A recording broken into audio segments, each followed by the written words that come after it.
దగ్గర ఉందా? న్యాయాధిపతుల గ్రంథం, న్యాయాధిపతుల గ్రంథం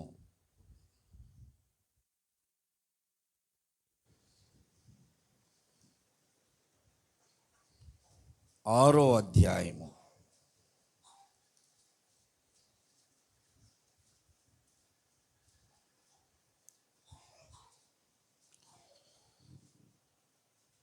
మొదటి 2 వచనాలని నేను చదువుతున్నాను, అందరూ చూడండి. సౌండ్ పెట్టు. దేవునికి స్తోత్రం. ఇశ్రాయేలీలు యెహోవా దృష్టికి దోషులైనందున యెహోవా 7 ఏండ్లు వారిని మిద్యానీయులకు అప్పగించెను. మిద్యానీయుల చెయ్యి ఇశ్రాయేలీల మీద హెచ్చాయెను గనుక వారు మిద్యానీయుల ఎదుట నిలవలేక కొండలలోనున్న వాగులను, గుహలను, దుర్గములను తమకు సిద్ధపరుచుకొనిరి. 7వ వచనం. మిద్యానీయుల వలని బాధను బట్టి ఇశ్రాయేలీలు యెహోవాకు మొరపెట్టగా. చాలు. తలలు వంచి కళ్ళు మూసుకోండి. ప్రకాశరావు గారు వాక్యం కొరకు ప్రార్థన చేస్తారు. ఎంచుకుందాం. పరిశుద్ధుడు తండ్రి, పరిశుద్ధ నామానికి వందనాలు, స్తుతులు, స్తోత్రమునైనా. ప్రేమ కలిగిన తండ్రి, దయగలనైనా నీకే స్తోత్రములు. ఈ రాత్రి సమయంలో ఆల్రెడీ ప్రేయర్లో మమ్మల్ని చేర్చి నేను స్తుతించుటకు, ఆరాధించుటకు మాకు ఇచ్చిన ఇష్టమును బట్టి వందనాలు, స్తోత్రమునైనా. ఇందరికి పాటల ద్వారా, ప్రార్థన ద్వారా అయా నువ్వు మహిమ కలిగిందని నమ్ముచున్నాం. మాట్లాడిన దాసును కూడా నిసులు సాటిని మరుగుపరచండి. నీ బిడ్డలకు ఏ మాటలు అవసరమో నోటికి బోరగుండి మీరే మాట్లాడమని యేసుక్రీస్తు పరిశుద్ధ నామములో ప్రార్థన సమర్పించుకుంటున్నాం తండ్రి, ఆమేన్. ప్రభునందు ప్రియమైన సహోదరి సహోదరులందరికీ నా హృదయపూర్వకమైన వందనాలు. సమయం 9 దాటింది. కొన్ని నిమిషాలు దేవుని వాక్యమును మనం జ్ఞాపకం చేసుకుందాం. చదవబడినటువంటి వాక్యము న్యాయాధిపతుల గ్రంథములో నుండి 6-7 అధ్యాయాల్లో గిద్యోనును గూర్చినటువంటి 4 భాగములు ఒకటి చేసి ఈ రోజున ఒక వర్తమానముగా మనం విందామండి. గిద్యోను దివిటీలపై కొండలో. గిద్యోను దివిటీలు. వాక్య భాగము గిద్యోను దివిటీలు. ఇశ్రాయేలీలు దేవుని ఎదుట వారు ఎలా ఉన్నారు? దోషులై ఉన్నారు. ఇశ్రాయేలీలు యెహోవా ఎదుట దోషులయ్యారు. దోషముల చేత దేవునికి వ్యతిరేకముగా, దేవునికి దూరముగా, దేవునికి వ్యతిరేకమైనటువంటి జీవితాన్ని జీవిస్తూ బ్రతుకుతున్నారు కనుక దేవుడు ఇశ్రాయేలీలకి నేనున్నానని జ్ఞాపకం చేస్తున్నాడు. ఎలాగూ అంటే ఇశ్రాయేలీల్ని మిద్యానీయులకు అప్పగించేశాడు. మిద్యానీయులకు అప్పగించాడు. అప్పగించడం అంటే మిద్యానీయులు ఇశ్రాయేలీల మీదకి యుద్ధమునికి వచ్చారు. యుద్ధములో ఇశ్రాయేలీలు గెలవలేకపోయారు. అదే అప్పగించడం. ఇశ్రాయేలీలు దేవుని ప్రజలు. ఇశ్రాయేలీలు నా జనాంగము అన్నాడు, నా ప్రజలు అన్నాడు. అలాంటి ఇశ్రాయేలీలు దేవుని ఎదుట, దేవుని దృష్టిలో దోషులుగా బ్రతుకుతున్నారు. నా పిల్లలు అన్నప్పుడు ఆయన పిల్లలు పాడైతే తండ్రికి బాధ ఉండదా? ఏ కుటుంబంలోనైనా ఒక తండ్రి పిల్లలు కుటుంబానికి వ్యతిరేకముగా జీవిస్తూ ఉంటే, దేవునికి వ్యతిరేకులై జీవిస్తూ ఉంటే, లేదా ఆ తండ్రి కార్యములు చేయకుండా, తండ్రి మాట వినకుండా జీవిస్తూ ఉంటే ఆ తండ్రులు బాధపడరా? కుటుంబంలో మన పరమ తండ్రి అయినటువంటి దేవుడు బాధపడడా? తన పిల్లలైనటువంటి ఇశ్రాయేలీలు దోషులుగా జీవిస్తున్నారు. ఎంత దోషులుగా అంటే దేవునిని ఆరాధించడం వదిలిపెట్టి అన్యజనులు ఆచరించేటువంటి ప్రతి ఆచారమును దేవునికి కోపము పుట్టించే విగ్రహారాధనను వారు విచ్చలవిడిగా భయము విడిచి పాపం చేస్తున్నారు. దేవునికి నచ్చరా ఇది? దేవునికి నచ్చరా? ప్రవక్తలు వచ్చి ప్రవశిస్తున్నారు, దేవుని మాటగా వారు చెబుతున్నారు, అయినా వింటలేదు, మార్గములను దిద్దుకోవట్లేదు, జీవితాన్ని సరి చేసుకోవటం లేదు. కాబట్టి ఇలాంటి పరిస్థితుల్లోనే దేవుడు ఖచ్చితంగా ఆ శత్రువులను లేపుతాడు. మన జీవితాల్లో కూడా మనము దేవుని విడిచి మన ఇష్టానుసారంగా జీవిస్తున్న సమయంలోనే మనం గుర్తించలేము వాటిని. శోధన, పరిశోధన ఏది నీ మీదకు వస్తుంది? దేవుడు పరిశోధిస్తాడు. పరిశోధనలో నీవు తట్టుకొని నిలబడే శక్తిని ఇస్తాడు. నీవు ఉన్నటువంటి పరిస్థితుల్లో నుండి నేను బయటికి తీసుకొని వస్తాడు. శోధనలో ఉన్నావా? దేవునికి వ్యతిరేకంగా జీవిస్తూ దోషులుగా బ్రతుకుతూ ఉన్నారా? ఆ శోధనలోనే పడిపోతారు, ఇక లేవలేరు. అదే చివరి జీవితం అవుతుంది. ఇశ్రాయేలీయులు దేవునికి విరోధులుగా బ్రతుకుతూ దోషులుగా ఉన్నప్పుడు దేవుడు మిద్యానీయులకు అప్పగించారు. అప్పుడు వారు దేవునికి మొరపెట్టినట్లుగా మనం ఇక్కడ చదువుతూ వస్తాం. ఇశ్రాయేలీయులు యెహోవాకు మొరపెట్టిరి. 6వ వచనమున మనం చూస్తాం. ఇశ్రాయేలీయులు మిద్యానీయుల వలన మిక్కిలి హీన దశకు వచ్చినప్పుడు వారు యెహోవాకు మొరపెట్టిరి. మిద్యానీయులు వారి ఇష్టం వచ్చినట్లుగా వారి బలమును చూపించి ఇశ్రాయేలీయుల్ని హీన దశకి తీసుకొచ్చారు. యుద్ధ నీతి ఏమిటంటే, అందరూ వినండి, యుద్ధానికి వచ్చినప్పుడు 2 గ్రూపులు యుద్ధం చేస్తే మొదటి గ్రూపు రెండవ గ్రూపు మీద, మొదటి దేశము రెండవ దేశం మీద గెలిస్తే వారి యుద్ధ నీతి ఏమిటంటే, ఓడిపోయిన వారి వెండి బంగారములను వీళ్ళు తీసుకుంటారు. ఓడిపోయిన వారి ఇళ్లల్లో ఉన్న యవనస్తులను, మగపిల్లలనేమో యుద్ధంలోనికి తీసుకుంటారు, ఆడవాళ్ళనేమో వారు ఉపపత్నులుగా తీసుకెళ్తారు, మిగిలిన వారిని చంపేస్తారు. ఇది యుద్ధనీతి. వారి గృహాలను దోసుకుంటారు, వారికి ఉన్నటువంటి వెండి బంగారములను దోసుకుంటారు. మిద్యానీయులు ఏం చేస్తున్నారో తెలుసా? ఇశ్రాయేలీయులను హీన దశకి తీసుకొచ్చారు. అంటే వీరు యుద్ధమునకు వచ్చి వారి స్త్రీలను పాడు చేస్తున్నారు, వారి యవనస్తులను అవసరమైతే చంపేస్తున్నారు, లేదంటే యుద్ధము వారి చేనాలో చేర్చుకుంటున్నారు, వారి వెండి బంగారములు దోసుకుంటున్నారు, వారి పంట పొలములను పాడు చేస్తున్నారు. ఇక్కడ మనం చదువుతాం, వారు మిద్యానీయులు అమాలేకులను కలుపుకొని ఇశ్రాయేలీయుల మీదకి యుద్ధంకి వచ్చారు. ఎక్కడి నుండి వచ్చారో తెలుసా? గాజా నుండి వచ్చారు. ఇశ్రాయేలీయులకి గాజా, హామా ఇవన్నీ కూడా దగ్గర దగ్గర చుట్టుపక్కల ఉండేవి. ఇజ్రాయెల్ దేశము నుండి గాజా వరకు వారు యుద్ధ పంక్తులు తీర్చారు. ఇప్పుడు ఇశ్రాయేలీయులు పండించుకున్నటువంటి పంటంతా పాడు చేశారు, వాళ్ళే తీసుకున్నారు. ఇశ్రాయేలీయుల గొర్రెల మందలు, ఒంటెల మందలు, మేకల మందలు, వారి పశుపక్షాదులన్నీ పొలాల్లో ఉండే వీళ్ళే స్వాధీనం చేసుకున్నారు. నిరాశ్రులైపోయారు ఇశ్రాయేలీయులు, హీన దశకు వచ్చారు. ఇప్పుడు దేవుడు గుర్తొచ్చాడు. మనకు కూడా ఎప్పుడు దేవుడు గుర్తొస్తాడు చెప్పండి? ఎప్పుడు వస్తాడు? సమృద్ధిగా ఉన్నప్పుడు దేవుడు గుర్తొస్తాడా? ఔశ్వర్యంగా ఉన్నప్పుడు గుర్తొస్తాడా? జేబు నిండా డబ్బులు ఉన్నప్పుడు, ఇంటి నిండా డబ్బులు, ఒంటి నిండా బంగారం ఉంటే దేవుడు గుర్తొస్తాడా? ఒకవేళ వచ్చినా అది అంత ఆత్మీయంగా రాడు. ఏదో వారకానికి మనం ఆదివారం ఆరాధన, శనివారం ఉపవాస ప్రార్థన, అంతే. వ్యక్తిగతమైన జీవితంలో పరిశుద్ధత, వ్యక్తిగతమైన జీవితంలో దేవునికి అంకితము, దేవునికి సమర్పించుకోవడం, సమర్పణ జీవితం ఉండదు. ఎప్పుడు వస్తుంది అంటే, వ్యక్తిగతంగా వేదన గుండెల్లో నుండి పెళ్లి పీకాలి అంటే నీ జీవితంలో ఏదో ఒక నష్టం రావాలి, ఒక పెద్ద నష్టం నీకు వాటిల్లాలి. ఇది వచ్చినా కానీ ఇంకా పశ్చాత్తాపడిన వాళ్ళు ఉంటారు తెలుసా. కొంతమంది ఏమోలేండి మేము ఎన్ని చేసి నింతేనండి అనుకుంటారే కానీ ప్రభువా నీ ఎదుటి నేను ఏదో మొత్తానికి నీ దోషిగా బ్రతుకుతున్నానయ్యా. దావీదు గారు ప్రార్థన చేశాడు.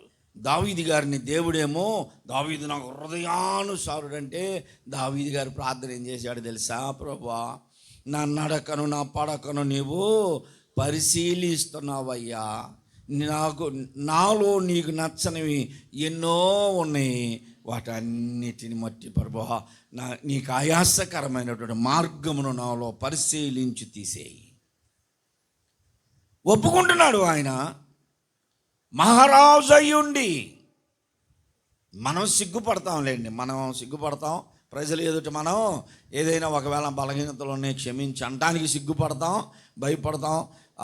అందరూ అసంటోళ్ళే, మనం ఎందుకు చేయాలి అట్లాగా అనుకుంటారు. ఇశ్రాయేలీలు దేవునికి విరోధులుగా బ్రతుకుతున్నారు కనుక దేవుడు మిద్యానీయులను లేపాడు. ఏన దశకు వచ్చిన తర్వాత ఇప్పుడు దేవునికి ప్రార్థన చేస్తున్నారు. దేవుడు ఎంత రోషమో, దేవుడికి ఎంత కోపమో, అంత జాలి కలిగినోడు. ప్రార్థన చేసి తండ్రి అంటే పొద్దు వచ్చిందా, సరే వస్తున్నా ఉన్నా అంటాడు. అంత జాలి కలిగిన దేవుడు వెంటనే వీరి పక్షాన ఒక ప్రవక్తను పంపించాడు. పిలిస్తే పలికే దేవుడు ఆయన మన సమీపమున ఉండి మనలను రక్షించే దేవుడు. అందుకే అంటాడు ఆయన, దూరము నుండి చూసే దేవుడును మాత్రమా నేను, సమీపమున ఉండి కూడా నేను పరిశీలిస్తున్నా. కాబట్టి ఇప్పుడు ప్రవక్తను పంపించి వారికి ప్రకటన చేయించాడు. ఇదిగో మీరు పెట్టిన మొర నాకు వినపడ్డది, మీరున్న హీన దశను నేను మారుస్తాను, మీరు నా మాట వినండి. ఏంటమ్మయ్యా మీ మాట వింటాం అన్నాడు. అప్పుడు దేవుడు ఏం చేశాడంటే పరలోకం నుండి ఒక దూతను పంపించాడు. బహుశా గాబ్రియల్ గారు ఉండొచ్చు, లేకపోతే నా దూత అన్నాడు కాబట్టి యేసు ప్రభు అయి ఉండొచ్చు. ఆ దూత వచ్చి ఆ మస్తకి వృక్షము క్రింద కూర్చున్నాడు. గిద్యోను రాలా, ఇంకా గిద్యోను వస్తాడు, దేవునికి తెలుసు. ఇప్పుడు పొలములోని గోధుమలు యావలో పంటంతా వారు పాడు చేశారు. అక్కడక్కడ పరిగి ఉంటే అవి తీసుకొని దొల్లగొట్టుకొని ఆ పంటను తీసుకొని ఇంట్లో రొట్టెలు చేసుకొని తిందాం ఆ ఉద్దేశంతో ఆయన పొలములోనికి వచ్చాడు. పొలములోనికి వస్తుంటే మిద్యానీయులు సైన్యము బారులు తీరి ఉన్నారు. వారందరూ కలిసి ఒకే స్థలంలో ఉంటే వారికి కనపడకుండా చాటుగా వచ్చాడు. వచ్చి ఇప్పుడు ఎక్కడున్నాడు ఆయన, ఒక గానుగ చాటున గోధుమలను దొల్లగొట్టుకుంటున్నాడు. కంకులు దొరికితే అక్కడక్కడ అవన్నీ తీసుకొని గానుగు చాటున గోధుమలు దొల్లగొట్టుకుంటున్నాడు. యెహోవా దూత అతని దగ్గరికి వచ్చి పిలుస్తున్నాడు. ఏమని పిలుస్తున్నాడు? గిద్యోను, అబ్బాయ్ ఓ గిద్యోను ఇట్లాయా అనలా. ఏమంటున్నాడు తెలుసా? గిద్యోను యొక్క ఆ స్థితిని చెప్తున్నాడు. పరక్రమము గల బలాఢ్యుడా, నీవు పరక్రమము కలిగినటువంటి బలాఢ్యుడవు, యెహోవా నీకు తోడుగా ఉన్నాడు అని అంటే ఆయన అంటున్నాడు, చిత్తము నా ఏలినవాడా, యెహోవా మాకు తోడుగా ఉంటే మాకెందుకయ్యా ఈ కర్మ, మాకెందుకు ఈ పరిస్థితి? మా పితరులు యెహోవాను గురించి గొప్పలు చెప్పారు.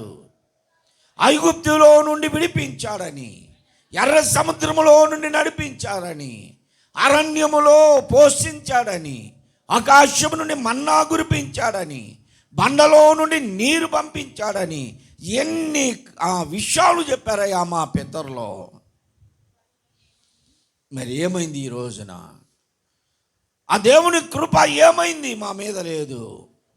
మేము ఒట్టివారమయ్యా, మమ్మల్ని పట్టించుకోవడం లేదు దేవుడు.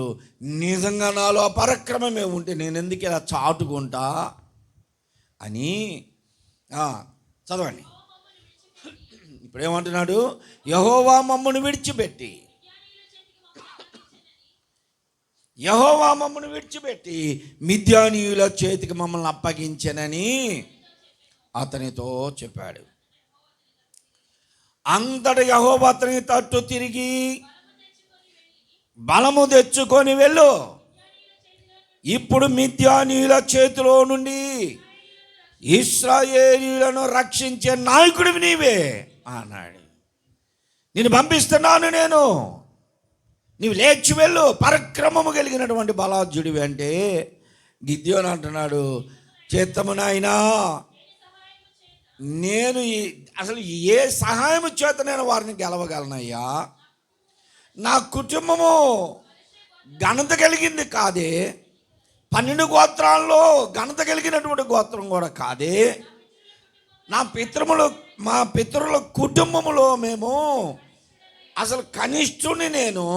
2 విషయాలు చెబుతున్నాడు ఆయన. 12 గోత్రాల్లో పేరెన్నిక కలిగినటువంటి యోధా గోత్రము కాదే, రూబేను గోత్రము కాదే, లేవి గోత్రము కాదే, దేవుడు ఏర్పరచుకున్నటువంటి యోధా గోత్రము, లేవి గోత్రము కాదు కదా, మేము మనష్య గోత్రికులము అన్నాడు. మనష్య గోత్రికులు చిన్న గోత్రం, మాది ఎన్నిక లేని గోత్రం అయ్యా అన్నాడు. ఈ మధ్యకాలంలో వార్తలు వింటున్నారో లేదో కానీ మీరు, దేవుడి మహాకృప ఏంటంటే ఈ మనష్య గోత్రము వారు మన భారతదేశంలో ఉన్నారు. యూదులు అది నన్ను చల్లా చెదురైపోయారు. అన్ని దేశాలకి చల్లా చెదురైపోయినటువంటి యూదులు ఇప్పుడు ఒక్కొక్కరుగా ఇజ్రాయెల్ దేశానికి వస్తున్నారు. ప్రవచనాలు నెరవేర్చబడుతున్నాయని ప్రవక్తలంతా చెప్తున్నారు, సేవకులు. మనష్య గోత్రము మన భారతదేశంలో ఉంది. ఈ సంవత్సరం ఆఖరిలో లేదా వచ్చే సంవత్సరం మొదట్లో జనవరిలో కానీ 5,000 మంది యూదులు మన భారతదేశం నుండి ఇజ్రాయెల్ దేశానికి, సొంత దేశానికి వెళ్ళబోతున్నారు. దేవునికి స్తోత్రం. వారిలో నన్ను కూడా తీసుకెళ్తే బాగుండు అనిపిస్తుంది. నన్ను కూడా తీసుకెళ్ళినా, నేను అక్కడికి వెళ్ళిన తర్వాత యుద్ధంలో చచ్చిపోయినా నేను ధన్యునే. ఎందుకంటే మన సొంత భూమి అది, మన పితరులకి వాగ్దానం చేయబడిన భూమి. మనష్య గోత్రం మన భారతదేశంలో ఉంది, మణిపూర్లో ఉంది, హెబ్రీ భాష మాట్లాడతారు, చెబ్రోలో ఉన్నారు యూదులు. మనష్య గోత్రము చిన్న గోత్రం, వారిని లెక్కించగా కొద్ది మంది ఏమున్నారు. ఇప్పుడు అంటున్నాడు, నా గోత్రము చిన్నదే, పైగా మా కుటుంబం చూస్తే జ్యేష్ఠుడికి ఏదైనా ఒకవేళ ఆధిక్యత ఉండొచ్చు, జ్యేష్ఠుడికి ఏదైనా ఆధిక్యత ఉండవచ్చు, కానీ జ్యేష్ఠుడికి జ్యేష్ఠ భాగం ఉంటుంది, యుద్ధ నైపుణ్యములు నేర్పిస్తారు. నేను కనిష్ఠున్నయ్యా, నాకేమి యోగ్యత ఉండదు, నాకేం పేరు ప్రఖ్యాతులు ఉంటాయి అన్నాడు. ఏ సహాయము చేత నేను ఇశ్రాయేలుని గెలవగలను? గోత్రమును బట్టా, జ్యేష్ఠత్వాన్ని బట్టా, వీరత్వాన్ని బట్టా, దేనిని బట్టి నేను గెలవగలను అని దేవునితో అంటున్నాడు. అంటే దేవుడు అంటున్నాడు, అయితే ఏంటంట, చూడండి అసలు ఆ మాట చిన్న మాట. అయ్యా, నేను ఎందులో కూడా గొప్పవాడిని కాదు, నా వంశము, నా గోత్రము, నా కుటుంబం, మేము చిన్నవారం, అల్పులము, స్వల్పమైనటువంటి వారం అంటే దేవుడు అంటున్నాడు, అయితే ఏంటి? ఆయననేమి, నీవు మీ వంశములో చిన్నవాడివై ఉండవచ్చు, నీ కుటుంబానికి పేరు లేకపోవచ్చు. కొన్ని సందర్భాల్లో మనుష్యులుగా మనము కూడా ఇతరులను చూసి మనల్ని మనమే తక్కువ చేసుకుంటూ ఉంటాం. అందుకని హెచ్చించుకోవాలని కాదు, దేవుని పనిలో మన యోగ్యత ఏమిటో మనం గుర్తించాలి. దేవుడు మనల్ని ఎలా అభివృద్ధి చేయగలడో వాక్యము ద్వారా మనం గుర్తించాలి. కొన్ని సందర్భాల్లో ఇతరులను చూసి మా పేదలములేండి, వాళ్ళతో మనం తూగుతామా అంటారు. కొంతమంది అంటారు, మీతో మేము ఆడ దూకామండి అంటారు. ఎందులో? మీరు చదువుకున్న వాళ్ళండి, మేము చదువుకున్న వాళ్ళకంటే కూడా ఆ సామెత చెప్పాకండి, ఆ సామెతతో మనకు సంబంధం లేదు. చదువుకున్న వాళ్ళకంటే కూడా చదువు లేని వారికి జ్ఞానం ఎక్కువ ఉంటుంది తెలుసా. చదువుకున్న వాళ్ళకి చదువు ఉందన్న అతిశయంతో జ్ఞానం మరుగుపడిపోతే, చదువు లేని వాళ్ళు ఎట్లా వెళ్ళటానికి మనము ఏదో ఒక రకంగా మనం ఆ ఘటన వాళ్ళని తెలివి తెచ్చుకుంటారు. అతి తెలివి పనికిరాదు, మళ్ళీ అతి తెలివి కూడా పనికిరాదు. చదువు లేదు కదా మనం ఇది చేద్దామని అప్పుడప్పుడు చెబుతుంటానుగా. చదువులేనైనా ఒక ఆయన చదువు ఉన్నట్టు చెప్పాలని 2 పెన్నులు పెట్టుకొని ఎర్ర పెన్ను బ్లూ పెన్ను పెట్టుకొని తిరుగుతూ ఉంటాడు. ఏదైనా రాయాలన్నప్పుడు అది తీసి కొంచెం అడ్రస్ రాసేయండి అని చెప్తుంటాడు. అతి తెలివి చేయకూడదు. ఎదుటోళ్ళకంటే కొన్ని సందర్భాల్లో నీవు హీనపరచుకుంటావు, తక్కువ చేసుకుంటావు. మీలాగా మేము ఉన్నోళ్ళం కాదులేండి, మీలాగా మేము చదువుకున్న వాళ్ళం కాదులేండి, మీలాగా మేము అయినానేమి అంటున్నాడు ప్రభు. సహోదరులు అనేక మంది ఉంటారు. నేను అనుకుంటున్నా, నీలాగా నేను ప్రసంగం చేయలేను, నీలాగా నేను పాట పాడలేను, నీలాగా నేను ప్రార్థన చేయలేను, అయిననేమి దేవుడు నా పక్షాన నుండగా నాకు విరోధి ఎవడు? దేవునికి స్తోత్రం చెప్పు. ఈ సహోదరులకి అభిషేకాలు ఇచ్చిన తర్వాత సహోదరుల్ని ఎవరినన్నా గదిలియండి, పాస్టర్ గారు మాకంటే తక్కువే. పాస్టర్ గారి కంటే మేమేమి తక్కువ లేదండి అందరికీ. పాస్టర్ గారితో పాటు నేను వాక్యం చెబుతాను, పాస్టర్ గారితో పాటు మాకన్నీ ఉన్నాం, పాస్టర్ గారి లాగానే మేము ఉన్నాం. అన్నీ ఎక్కడికి వెళ్ళినా కానీ అసలు మేమే అన్నట్టుగా ప్రవర్తిస్తారు. కానీ సావుకుడే. దేవుని పరిచర్య కొరకు పిలువబడిన వారం, కుటుంబం అంతా దేవునిలో ఎదిగేటువంటి వారమే. అసలు ఒక సావుకునిగా నన్ను నా ముందేమో వందనాలు చెబుతారు, అదలకి వెళ్ళేమో ఎన్ని చెప్తారో తెలుసా? ఎన్ని చెబుతారు? పాస్టర్ గారిదే ఉందండి, పర్వాలా, నీకంటే నేను ప్రసంగం చేయకపోవచ్చు, నీకంటే నేను ప్రార్థనాపరుని కాకపోవచ్చు, నీ అంత నేను ఉన్నోని కాకపోవచ్చు, నీ అంత అందం, నీ అంత బలం, నీ అంత చదువు నాకు లేకపోవచ్చు, అయినా దేవుని చేతిలో నా చెయ్యి ఉంది. దేవునికి స్తోత్రం. దేవుడు నన్ను పట్టుకున్నాడు, దేవుడు నడిపిస్తున్నాడు. ఆయన నడిపించిన చోటకెల్లా నేను నడుస్తా. యేసు నాదు కాపరివాని వాసిగా స్తుతింతును, యేసు గొర్రె పిల్లను పోయెదను తన ఎంట. యేసు నాదు కాపరివాని వాసిగా స్తుతింతును, యేసు గొర్రె పిల్లను పోయెదను తన ఎంట. పచ్చిక గల చోట్లలో మచ్చికతో నడుపు, శాంతి జలముల చెంత విశ్రాంతినిచ్చు. ముందు వెళ్ళుచు పొందుగా రక్షించు నన్ను, తన మాధుర్య స్వరమును తనివి తీర్చును. యేసు నాదు కాపరివాని వాసిగా స్తుతింతును, యేసు గొర్రె పిల్లను పోయెదను తన ఎంట. దేవుని స్తోత్రం. ఈ పాట వచ్చినప్పుడు మీరు పుట్టి ఉండరు, పాట మీకు తెలిసి ఉండదు. ఎట్ట పాడుతున్నా? బాగానే పాడుతున్నా. నాకు సంతోషం ఏంటంటే ఈ పిల్లలు ఇప్పుడు పుట్టిన పిల్లలు వీళ్ళంతా పాత పాటలు కూడా పాడుతున్నారు. ఆంధ్రప్రదేశ్ కీర్తన నేర్చుకోండి, మంచిది. అట్లాగా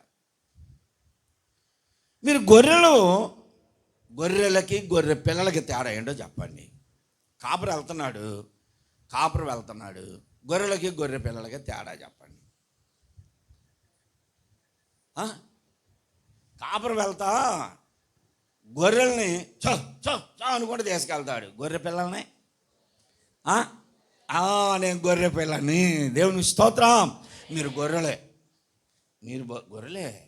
మీరు చదువుకున్నోళ్ళే, ఉన్నోళ్ళే, విద్యావంతులే, మీకు అన్ని రకాల బలాలు ఉన్నాయి, ధనబలం, కులబలం, మదబలం, అన్నీ. ఇక ఇన్ని ఉన్నా నేను గొర్రె పిల్లను కాబట్టి ఏం చేస్తాను, నన్ను నడిపీడు, ఎత్తుకుంటాడు ఇట్లా, లేదా భుజం మీద వేసుకుంటాడు. అది ఆ పాట అర్థం. యేసునాథు కాపరివాణి వాసిగా చింతోను, యేసు గొర్రె పిల్లను పోయదను తన వెంట. అసలు ఏం పాటలు నాన్నలు పాడుతూ ఉండేవాళ్ళు, అక్క వాళ్ళు, నాన్న. మనము అందరికంటే తక్కువే నీవు, అయిననేమి అంటున్నాడు దేవుడు. అయినా పర్వాలా, అందరు బిల్డింగ్లో ఉన్నారు, నీది చిన్న రేకుల షెడ్డా. అందరూ బాగా విద్యావంతులు అయ్యారు, నీ చదువు లేదు, అయినా దేవుడు విడిచిపెట్టడు. నీది పూరిళ్ళని, రేకుల షెడ్ అని నిన్ను విడిచిపెట్టడు దేవుడు. రాజుల బంగళాల్లో కాకుండా పశువుల పాకలో పరుండబెట్టబడ్డాడు నా యేసయ్య. దేవుని స్తోత్రం. నిరుపేదలను ఆయన విడిచిపెట్టలేదు. నీవు ఏమీ లేని స్థితిలో ఉన్నా నిన్ను విడిచిపెట్టాడు. బలహీనుడువా, నీవు ధనంలో బలహీనుడువా, చదువులోనా, ఉద్యోగంలోనా, ఆస్తిలోనా, అంతస్తులోనా, ఏమీ లేకపోయినా పర్వాలా, నీవు కావాలి యేసయ్యకి. దేవుని స్తోత్రం.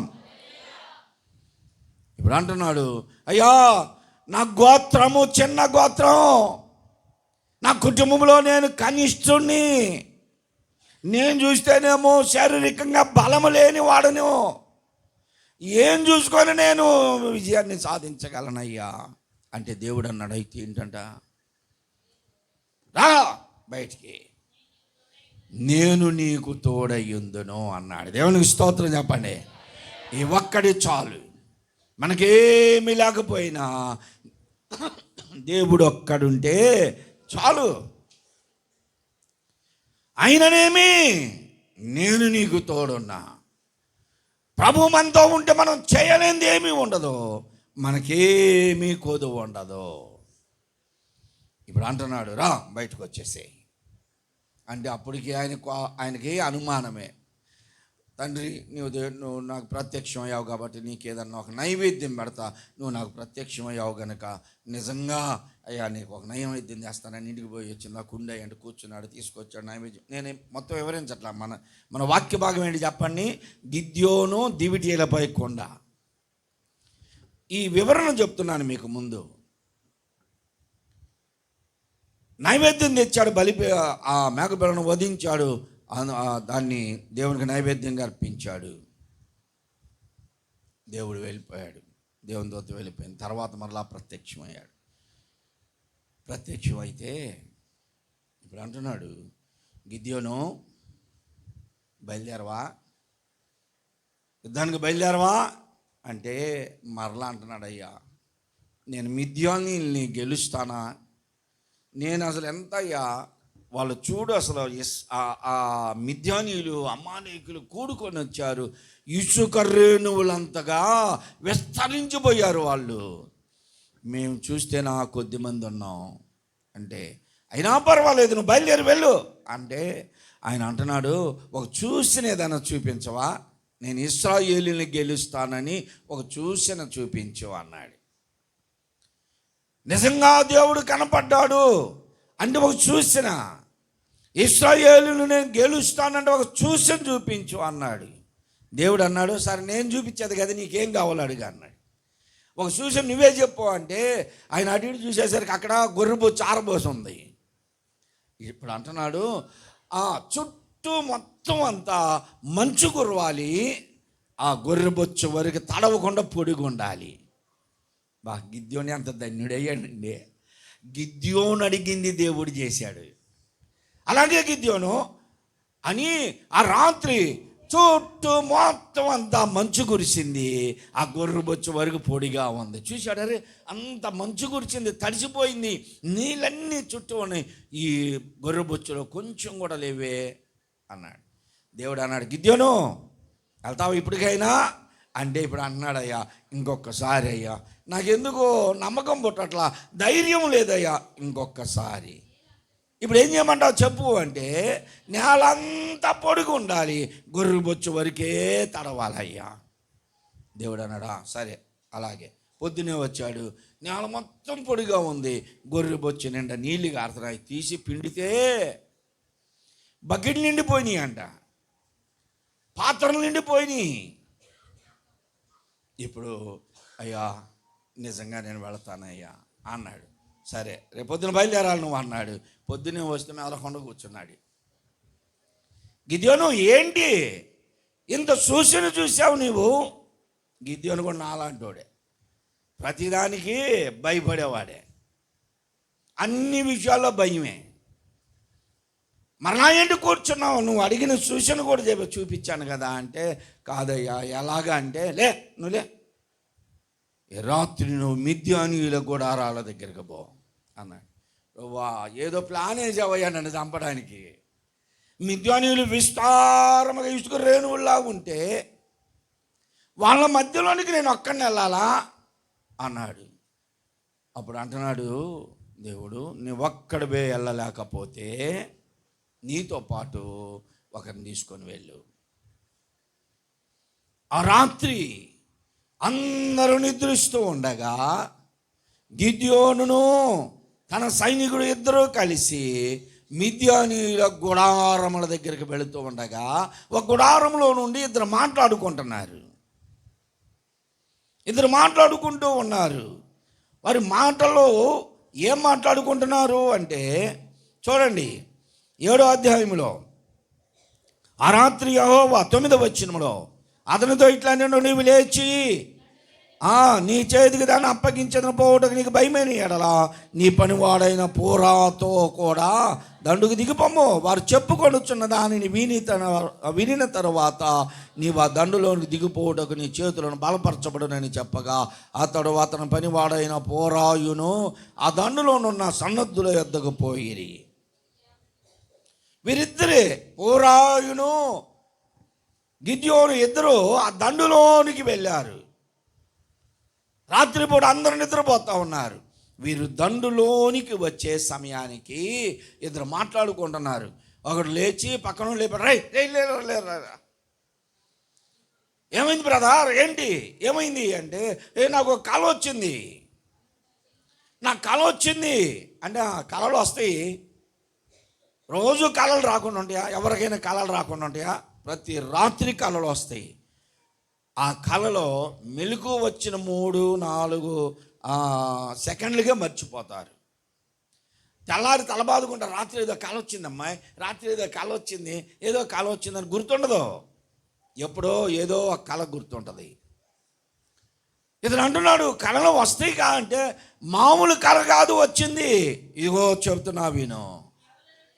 ఒక యామల రొట్టె ఒకటి డొల్లుకుంటూ చక్రం తిరిగినట్లుగా తిరుగుతూ వచ్చి మిద్యానీయుల గుడారములకు తగిలింది.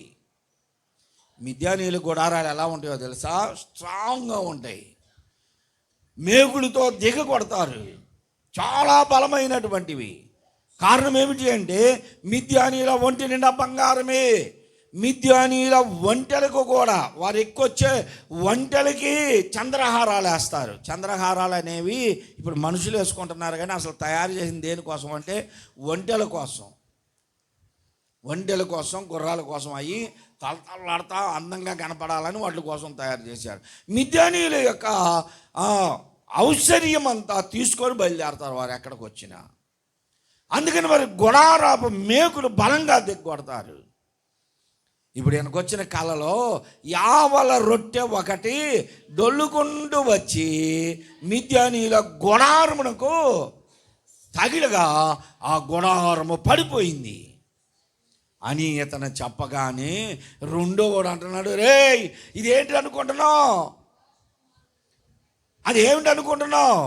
ఇదిగో ఆ రొట్టె తిరుగుతూ వచ్చింది, అది గిద్యోను ఖడ్గమే కానీ మరి ఏది కాదు. గుడారము పడిపోవడం మిద్యానీయులు మనమే, మనలను దేవుడు వారి చేతికి అప్పగిస్తున్నాడని చెప్పుకున్నారు. ఒక అన్యులు మాట్లాడుకుంటున్నారు, కలభావాన్ని వారే చెప్పుకుంటున్నారు. ఈ మాట వినగానే ఇప్పుడు గిద్యోనికి ధైర్యం వచ్చేసింది.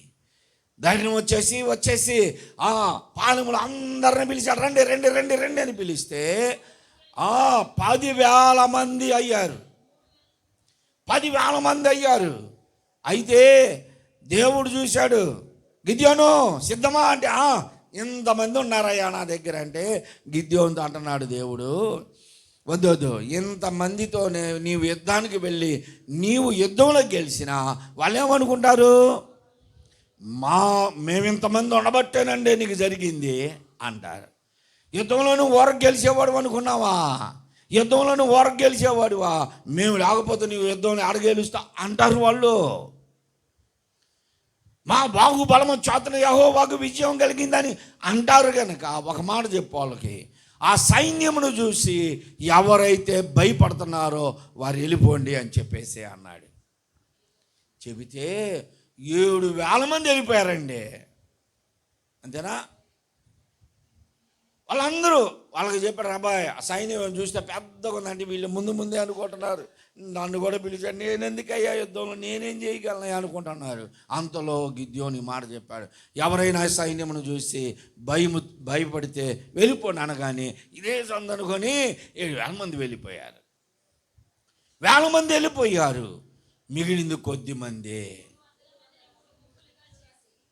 ఇంకా పైన ఇప్పుడు ఆ గుంపును కూడా, అంటే 7వ అధ్యాయంలో కొంచెం కిందకు వస్తే ఆయన ఏమంటున్నారు, 10,000 మంది నిలిచి ఉండగా 4వ వచనం, యెహోవా ఈ జనులు ఇంకా ఎక్కువ మందిని, ఇప్పుడు వెళ్ళిపోయిన వారు వెళ్ళిపోగా 10,000 మంది ఉన్నారా, వీళ్ళు కూడా ఎక్కువే, ఇంతమందితో కాదు యుద్ధం, వీళ్ళని క్రిందకి దించు, మళ్ళీ నది దగ్గరికి తీసుకెళ్ళు, ఎవరైతే నేను చెప్పే మాట వింటారో ఆ ప్రకారం ఎవరు చేస్తారు వాళ్ళని, నీతో వచ్చే వాళ్ళు ఎవరో నేను చెబుతానని వాళ్ళని దింపి నీళ్ళ దగ్గరికి, నీళ్లను మోకాళ్ళ మీద వంగి నీళ్లను ఎవరు తాగుతారో వాళ్ళని ఒక పక్క పెట్టు, ఎవరైతే ఇలా వంగి నీళ్ళు తీసుకొని కుక్క గతికినట్టుగా నాలుగుతో నీళ్ళు తాగుతారో వాళ్ళను ఒక పక్క పెట్టు అన్నాడు. వేరువేరుగా ఉంచమంటే నీటిని చేత్తో తీసుకొని 4తో గతికిన వాళ్ళ సంఖ్య 300 మంది. 1,000 మంది ప్రజలు వచ్చారు, వారిలో నుండి 10,000 మంది మిగిలారు. ఆ 10,000 మందిలో కూడా ఇప్పుడు 300 మందే మిగిలారు. ఇప్పుడు అన్నాడు, మిగిలిన వారందరిని పంపించి 300 మందితోని ఇశ్రాయేలీయులకి విజయాన్ని ఇస్తానన్నాడు దేవుడు. దేవుని స్తోత్రం. సంఖ్యను బట్టి దేవుడు విజయాన్ని ఇవ్వడు, నీ బలమును బట్టి దేవుడు నీకు విజయాన్ని ఇవ్వడు, నీ గుణమును బట్టి, నీవు దేవునికి లోబడే మనస్తత్వం ఉందా లేదా, నువ్వు తగ్గించుకొని దేవునికి సమర్పించుకున్నావా లేదా, ఇది దేవుడు చూసేది. ఈ 300 మంది చాలు, మిగిలిన వారిని అందరిని పంపించేసే అన్నాడు. గిద్యోనికి ఇప్పుడు ధైర్యం చెడిపోవాలా, ఇప్పుడు అనుమానం రాలా. ఎందుకు అంటే దేవుడు ఈయన అడిగిన చూసినా చూపించాడు. ఇప్పుడు తర్వాత ఈయన వెళ్ళి వారి కలభావాన్ని కూడా తెలుసుకున్నాడు కనుక దేవుడు మీకు తోడుంటానన్నాడు కనుక ఇప్పుడు నేను ధైర్యంగా ఉన్నానయ్యా. 30,000 మంది ఎందుకు, 10,000 మంది ఎందుకు, 300 మందితో దేవుడు ఈ కార్యాన్ని చేస్తానన్నాడు కదా అనుకున్నాడు. ఏమైనా వెళ్ళరాపో అగ్గిపెట్టి కూడా తీసి 300 మంది చాలు అన్నాడు. అందరూ వెళ్ళిపోయారు. ఈ 300 మందికి ఏం చేయమన్నాడంటే 300 మందికి 3 గుంపులుగా చెయ్యి. ఆ 300 మందికి బూరలను వట్టి కొండలను ఇవ్వమన్నాడు. వట్టి కొండలను ఇవ్వమన్నాడు. చూడండి, అందరూ చూడండి. ఏంటిది ఇది? పెడతాను పక్కన కొండ. మన కొండ దొరకలా. ఇప్పుడు 300 కొండలు తెమ్మన్నాడు. 300 కొండలను తెచ్చారు. ఒక్కొక్కరికి ఒక్కొక్క కొండ ఇచ్చేసేయి అన్నాడు. వాళ్ళ ఇప్పుడు మీకు అందరికి ఒక్కొక్కరికి ఒక కొండ ఇస్తే ఆ కొండలు ఆడ వండుకునేమయ్యా మేము, ఏదైనా స్టీల్ అన్న గొనిక అంటారు కదా. 300 మందికి 3 కొండలు ఇమ్మన్నాడు. 300 మందికి 300 కొండలు, ఒక్కొక్కరికి ఒక్కొక్క కొండ. 300 బూరలు. అరే పిల్లలు ఎవరున్నారా? పైన బూర ఉందిగా, పైన మైకి పేక ఉండాలిగా, ఎదగరండి చూపిద్దాం. బూర ఉండాలి, అది ఇటువైపు చేతి కట్టుకొని ఉండాలి బూర. ఒక చేతిలో దివిటి ఉండాలి, దివిటి ఒక చేతిలో ఉండాలి, ఎడమ చేతిలో దివిటి ఉండాలి, కుడి చేతికి బూర ఉండాలి అలాడుతూ, నడుముకి ఖడ్గము గట్టి ఉండాలి. నడుముకి కనబడుతుందా? నడుముకి ఖడ్గం గట్టి ఉండాలి. ఉంది, ఇది కూడా ఉంది, అది తేలేదులే నేను. నడుముకి ఖడ్గం గట్టి ఉండాలి, ఎడమ చేతిలో దివిటి ఉండాలి, కుడి చేతికి బూర ఏలబడుతూ ఉండాలి. ఈ 300 మందిని తీసుకొని నీవు మిద్యానీయుల ఆ దండులోనికి వెళ్ళు అన్నాడు. ఎప్పుడు వెళ్ళమంటావు ప్రభు? పొద్దున్న వెళ్ళమంటా ఉంటే ఉండే చెబుతా. ఉదయం కాదు, నడిజామున, మధ్యరాత్రికి వారందరూ నిద్రపోతూ ఉంటారు. ఎక్కువ మంది ఉన్నప్పుడు భయం ఉంటుంది. ఎవరికన్నా ఎక్కువ మంది ఉన్నప్పుడు భయం ఉంటుందా? ఆదమరిసి నిద్రపోతారు. మిద్యానీయులు కూడా అదే. ఇప్పుడు మిద్యానీయులు విస్తరించి ఉన్నది సైన్యం, అందుకని వారు ఆదమరిసి నిద్రపోతున్నాయి. మనల్ని ఎవడరా చేసేది? మనల్ని ఏమంటారు? ఎవరేమంటారు మనల్ని? మనం ఎంతమంది ఉన్నాం, మనకెవరు, మనకు ఎదురు వచ్చేది ఎవరు లేదు. మనం ఎవరికి లోబడాల్సిన పని లేదు, ఎవరికి మనం వంగకూడదు, బలం కలిగిన వాళ్ళం అని ఆదమరిసి నిద్రపోతున్నారు. అప్పుడు అన్నాడు దేవుడు, మధ్యరాత్రి నడిజామున మీరు ఎప్పుడు పగటి కావలి వారు, మొదటి కావలి వారు, మీరు ఆ 300 మందిని 3 భాగాలు చేయండి. 3 భాగాలు చేసి 300 మందిని 3 భాగాలు చేస్తే 100 మంది. ఈ దిక్కున 2 పెట్టు, అటువైపున ఒక గ్రూపు, ఆ గ్రూపుతో పాటు నువ్వు వెళ్ళు. ఈ 2 గ్రూపులకి ఎంత బలం ఉందో ఆ ఒక్క గ్రూపుకి నీవు ఉన్నావు గనుక వారికి అంత బలం ఇస్తానన్నాడు దేవుడు. దేవునికి స్తోత్రం. ప్రియ సహోదరి సహోదరులారా, దేవుడు గిద్యోనుతో ఉన్నాడు. గిద్యోనును ఒక్కడితోనే యుద్ధమును చేసి గెలిపించగలడు. కానీ ఆ ప్రజలకు కూడా దేవుడున్నాడని తెలియటం కోసం, అక్కడ జరుగుతున్నటువంటి విషయము తెలియటం కోసం ఆ 300 మందిని 3 గ్రూపులు చేసి, ఇటు 2 గ్రూపులు, ఇటు 200 మంది, అటువైపు ఒక 100 మందిని పెట్టాడు. ఇప్పుడు చెబుతున్నాడు, దివిటీలు పట్టుకోవాలి, దివిటీల మీద కొండను బోర్లించాలి. ఇక్కడ వివరణ ఇవ్వలా, కొండను పట్టుకోవాలి, దివిటీలు పట్టుకొని వెళ్ళాలి అని చెప్పాడు. కానీ దివిటీలు వెలుగుతూ ఉండాలి, ఆ దివిటీల మీద కొండను బోర్లించాలి. ఏమైనా అవసరం? ఇప్పుడు కుడి చేతితో బోర పట్టుకోవాలి, ఎడమ చేతితో దివిటీలను బోర్లను పట్టుకొని ఇప్పుడు ఆ దండు దగ్గరికి వెళ్ళాలి. దండు దగ్గరికి వెళ్ళాలి.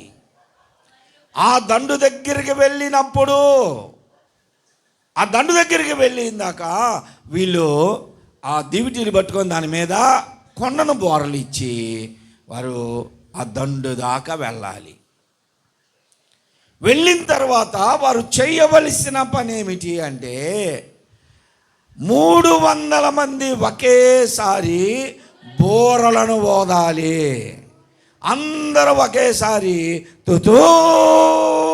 తను ఒక్కసారి ఊపారనుకోండి, నిద్రలో ఉన్న వాళ్ళు కూడా అసలు బెత్తరపోయి లెగుస్తారు.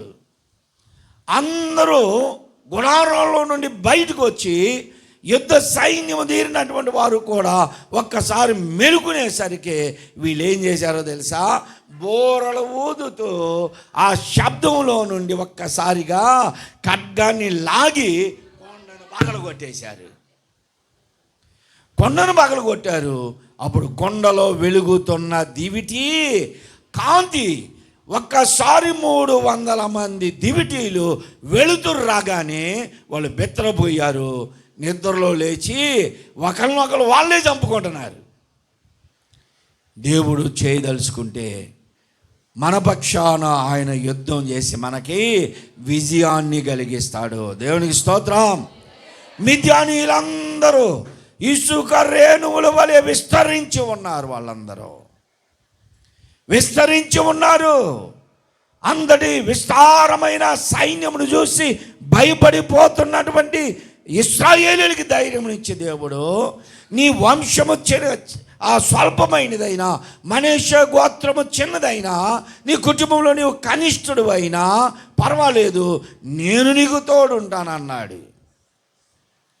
తీసుకురా.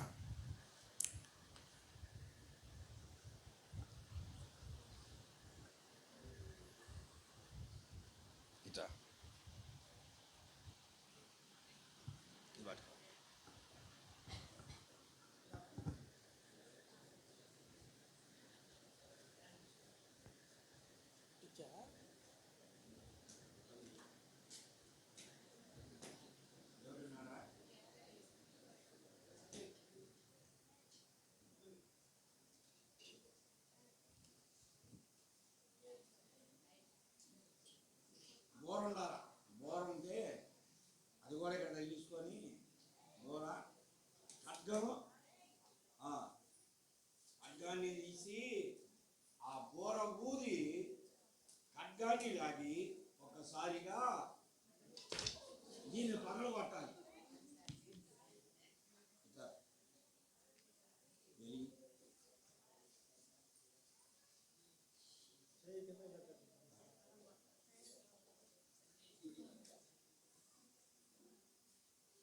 ఉండదు లోపల ఆ దింజులు వెలుగుతూ ఉంది. ఒక్కసారి అది రాగానే ఆ వెలుతురు వాళ్ళందరూ బిత్తరపోయారు, యుద్ధంలో తారుమారైపోయారు. అప్పుడు ఒక చేతిలో దివిటి ఉండగానే ఒక చేతితో ఖడ్గం దూసి అందరినీ చంపేశారు. ఇది దేవుడు ఇచ్చినటువంటి విజయం. గిద్యోను దివిటీల మీద కొండలు ఎందుకు అంటే, ఇప్పుడు ఇవి మానవ జీవితానికి పోల్చాడు దేవుడు. ఇప్పుడు కొండ అనేది మానవ జీవితానికి సాదృశ్యం. కొండ మానవ జీవితానికి సాదృశ్యముగా ఉంది. కొండ అనేది మట్టితో చేయబడింది. ఈ కొండ మానవ బలహీనతలు, మానవ జీవితంలో ఎన్నో బలహీనతలు, నీలో వెలుగుతున్నటువంటి ఆత్మ దీపము, ఆత్మ జ్యోతి, ఆధ్యాత్మికమైన జీవితాన్ని నువ్వు మరుగుపరిచేసావు బలహీనతల చేత, నీ పాపముల చేత. నీలో ఉన్నటువంటి దేవుని ఆత్మ, ఆధ్యాత్మికమైనటువంటి స్థితి మరుగున పడిపోయింది.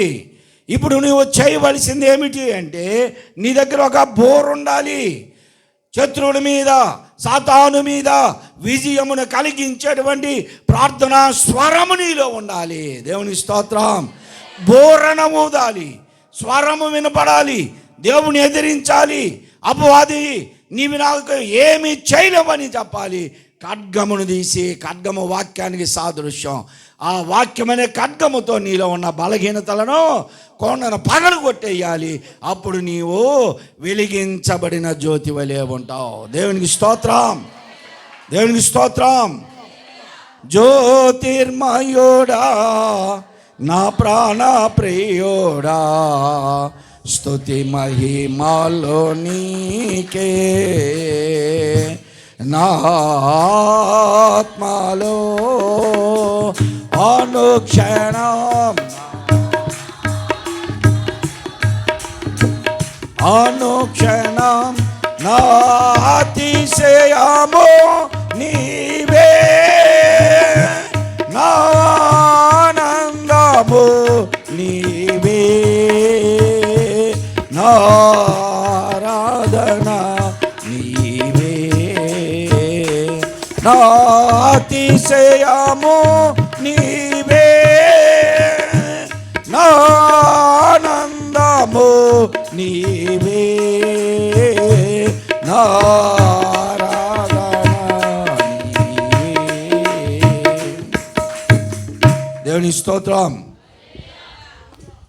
ఇప్పుడు కొండగా ఉన్నటువంటి నీ బలహీనతలో, కొండతో పోల్చబడినటువంటి నీ బలహీనతలో దేవునికి విరోధముగా దోషుడిగా జీవిస్తూ నీ జీవితం అంతా కొండలాగా నీలో ఉన్నటువంటి ఆత్మీయ జీవితాన్ని మరుగుపరిచేసింది. సహోదరి సహోదరుడా, నువ్వు రక్షించబడ్డావు, క్రీస్తు రక్తం చేత కడగబడ్డావు, దేవుని వాక్యమును వింటున్నావు, ప్రార్థన అనుభవాలు కలిగి అభిషేకించబడిన వారిగా దేవునిలో ఆత్మీయంగా ముందుకు సాగవలసినటువంటి నీలో ఉన్న ఆత్మీయ జీవితాన్ని ఎందుకు మరుగుపరిచేశావు? నీ బలహీనతను బట్టి ఆత్మీయ జీవితం మరుగున పడిపోయింది. ఇప్పుడు పగలగొట్టు ఆ బలహీనతలను. కొనను పగలగొడితేనే వెలుతురు బయటకు వచ్చేది. ఇప్పుడు అది పగలగొట్టడానికి ముందు నీ స్వరము వినిపించాలి దేవునికి. దేవునితో మాట్లాడు, ప్రభువా అని పిలు. ఆయన పిలిస్తే వచ్చే దేవుడు, నీ సమస్యలు ఎరిగిన దేవుడు, నిన్ను గుర్తెరిగినటువంటి దేవుడు ఆయన. పిలు, ప్రభువా నా చెంతకి రా అయ్యా. గుడ్డి భిక్షకుడు ఆడే కూర్చున్నాడు. అయ్యా డబ్బులేండి అంటున్నంతసేపు దేవుడు ఏం చేశాడు? యేసు ప్రభు వారు ఆయన ముందుగానే వెళ్ళిపోయాడు. ఎవరు వెళుతుంది అని తెలుసుకొని కాగబెట్టాడు. ఇప్పుడు నజరేయుడైన యేసు, దావీదు కుమారుడా నన్ను కనికరించు అన్నప్పుడు యేసు ప్రభు ఆగాడు. ఆగి అతను నా దగ్గరికి తీసుకురండి. ఆయన దాటిపోయేంతవరకు నువ్వు ఇప్పటి వరకు అలాగనే ఉన్నావు. నీ జీవితాల్లో ఎన్నో దేవుడు మేలులు చేయాలనుకుంటే అవన్నీ నీవు పొందలేకపోయావు. నీ జీవితాన్ని మెరుగుపరచాలనుకున్నాడు దేవుడు, కానీ నువ్వు కుంటుపడిపోయావు. నిన్ను ఆధిక్యతలోనికి తీసుకురావాలనుకున్నాడు దేవుడు, నీవు అనగారిపోతున్నావు. ఎందుకు? కారణం ఏమిటంటే నీలో ఉన్న ఆత్మీయ జీవితాన్ని నీవు మరుగుపరిచేసావు. ఎన్నో బలహీనతలు కప్పేసినాయి, నీ ఆత్మీయ జీవితాన్ని కప్పేసినాయి. ఇప్పుడైనా గుర్తిస్తావా? నీలో మండుతున్నటువంటి మండుతున్న హృదయములో మండుతున్న మంట. ఆ మధ్యకాలంలో మన సంఘస్థులు పిల్లలు పాట పాడారు. దివిటీలు మండాలి, సిద్ధెలలో నూనె ఉండాలి, ఈనాటి ఓ బృందమా. దివిటీలు మండాలి, సిద్ధెలలో నూనె ఉండాలి, ఈనాటి ఓ సంఘమా. వెలిగించు నీ దివిటి. ఇప్పుడు ఆరిపోయిందా? ఆరిపోలా. నేను నిజం చెబుతున్నా, ఇక్కడ ఉన్నటువంటి వారి దివిటీలు ఏది ఆరిపోలా, మరుగున పడిపోయింది. ఒకప్పుడు ప్రార్థనాపరులుగా ఉన్నారు, ఒకప్పుడు ఆత్మీయులుగా జీవించారు, ఒకప్పుడు మీరు దేవుని సన్నిధానంలో ఏలికెత్తి బిగ్గరగా ప్రార్థన చేసినటువంటి అనుభవాలు కలిగిన వారే ఈరోజు ఎందుకు ఇలాగైపోయారు? గుర్తిస్తున్నావు? ఎప్పుడైనా ఎన్నో బలహీనతలు వచ్చేసినాయి. అవన్నీ ఏమైనాయి అంటే మట్టి కొండలాగా నీ ఆత్మీయ జీవితాన్ని, ఆ దివిటిని కప్పేసినాయి. ప్రార్థన ఏది? నీ కుటుంబంలో ప్రార్థన, నీ జీవితంలో ప్రార్థన, వ్యక్తిగతమైనటువంటి అనుభవాలు, బైబిల్ చదవడం, పాటలు పాడడం, దేవుని సన్నిధానంలో గంటల తరబడి గడపటం ఉందా నీ జీవితంలో? లేదు. బాధ శ్రమ వచ్చినప్పుడేమో దేవా ఎందుకయ్యా జరిగింది అంటే మాకే జరుగుతున్నాయి అంటారు కొంతమంది. అందరికీ జరుగుతాయి, నీకు ఒక్కడికే కాదు, నీకు ఒక్కదానికే కాదు. నిష్ఠూరమొద్దు, నిందన మోపొద్దు ప్రభు మీద, అందరికి అయ్యే వస్తాయి. కానీ వారు తట్టుకొని నిలబడి ప్రభు ద్వారా సహాయం పొందుతున్నారు. నువ్వు అడగలేక. అందుకేగా ప్రభు అన్నాడు, అడుగుడి. మీరు ఒక సామెత చెబుతారుగా, అడగందే ఆ తల్లి కడుపు ఆత్రపది అనుకుంటా, అడగకుండా పెట్టింది. తల్లి అనే వాళ్ళు ఏం చేస్తారు? అడగకపోయినా దోపుతూ ఉంటారు. వాడు అంటే పట అని కుక్కుతారు. ఆ సామెత తప్పు. అడగంది అన్నం పెట్టదని. అడగకపోయినా తల్లి కడుపు చూసిద్ది. తల్లి ఏమంటుందంటే బయట నుంచి వస్తున్నా, బరీకి దీని వస్తున్నా కానీ అరే రా అన్నం పెడుతున్నారా చేయగొడుకో. అదే భార్య అనుకో, సామెతలు అన్నీ వాస్తవమే. భార్య ఏమంటది, బో ఇవాళ కడుపు బాగా పెరిగిందే తినొస్తున్నావా అంటది, ఎండుకొని వస్తుంటే. అది తల్లికి భార్యకి తేడా. తల్లి ఏమో కడుపు చూద్దంట, భార్య ఏమో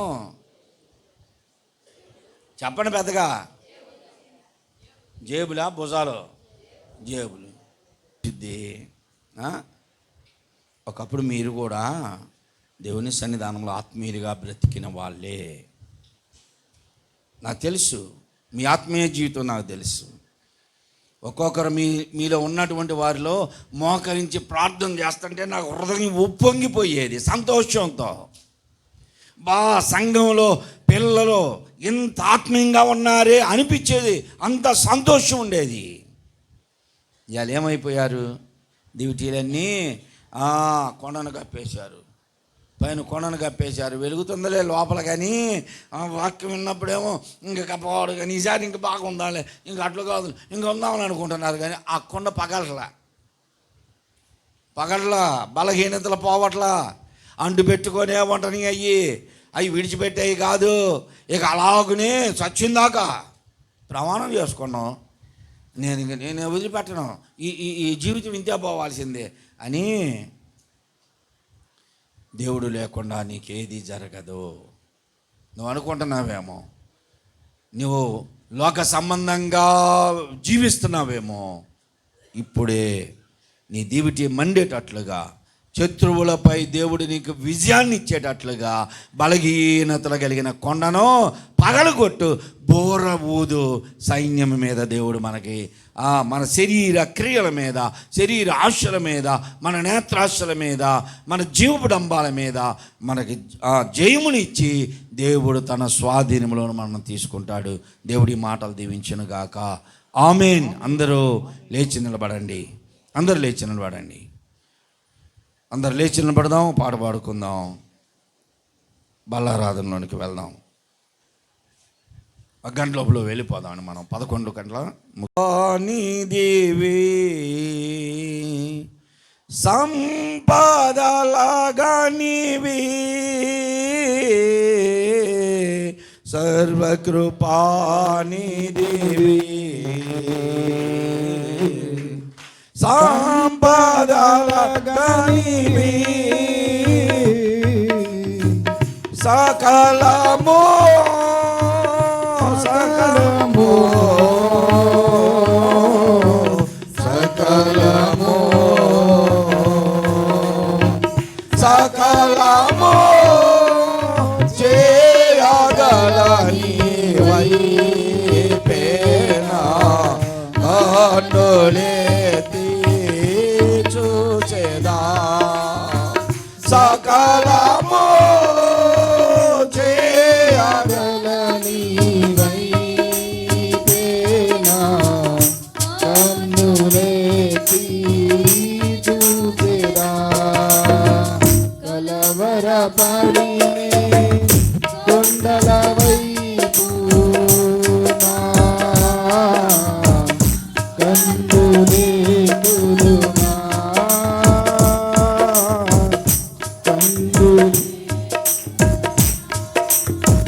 కొండల వైపు నా కన్నులెత్తి కొలువతో నేను గుమిగలనా,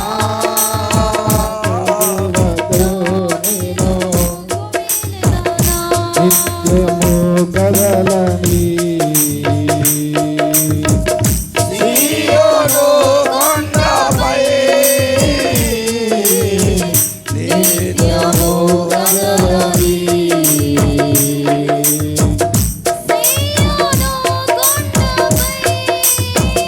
యేసయ్యా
వైపేనా కన్నులెత్తి చూసేదా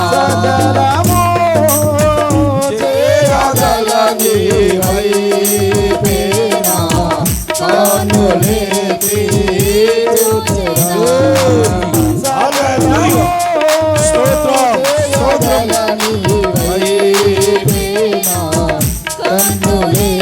సకలము చేయగలిగినటువంటి దేవుడి వైపు చూద్దాం. మన అపజయాల్లో జయమునిచ్చేది దేవుడే. బలహీనతలను కొండను పగలగొట్టినప్పుడు ఆత్మీయ జ్యోతి నీలో వెలిగించబడుతుంది. దివిటి వెలిగించబడాలి. ప్రభు రాకడ సమీపంగా ఉన్నది కనుక మనమే ప్రభుకు సమర్పించుకుందాం. మన ప్రతి బలహీనతను ఒప్పుకొని వాక్యమని ఖడ్గము చేత వాటిని పగలగొడదాం. స్తోత్రమయ్యా.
మా మధ్యలోనికి రండి.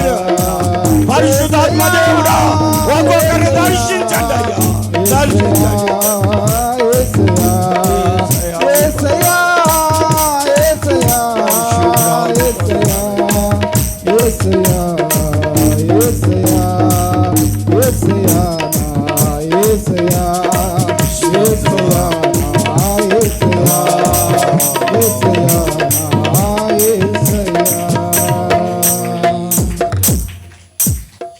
అందరూ మోకరించి కళ్ళు మూసుకోండి. ప్రేమ నమ్మకములు గల మా పరలోకపు తండ్రి, మీ ప్రియ కుమారుడు మా రక్షకుడైన యేసుక్రీస్తు పరిశుద్ధ నామములో ఈ రాత్రికాల సమయంలో ప్రియసయ్యా మీ పాద సన్నిధానములో చేరామయ్యా. గడిచిన దినములన్నిటిలో కూడా మాకంటే యోగ్యులు లోకాన్ని విడిచిపెట్టారయ్యా. ధనవంతులు, బలవంతులు, గుణవంతులు, విద్యావంతులు, ఔశ్వర్యవంతులు, ఏ స్థితిలో కూడా నేను సరిపోను నాయన. అంతటి వారే లోకాన్ని విడిచి వెళ్ళిపోయారు నాయన. ఏ యోగ్యత లేని నన్ను అనారోగ్యములతో ఉన్న కనికరిస్తూ సజీవునిగా ఉంచినందుకు వందనాలు, స్తోత్రాలయ్యా. సట లేకుండా రక్షకుడైన యేసుక్రీస్తు పరిశుద్ధ నామములో స్తుతించి ఆరాధించి అడిగి వేడుకొనుచున్నాను తండ్రి, ఆమేన్. మన ప్రభువైన యేసుక్రీస్తు యొక్క కృప, తండ్రి అయిన దేవుని యొక్క ప్రేమ, పరిశుద్ధాత్మ యొక్క అన్యోన్య సహవాసము, ఆదరణ ఇప్పుడు ఎల్లప్పుడు కూడి మనకందరకు సదా తోడైండును గాక. ఆమేన్. అందరికి వందనాలు.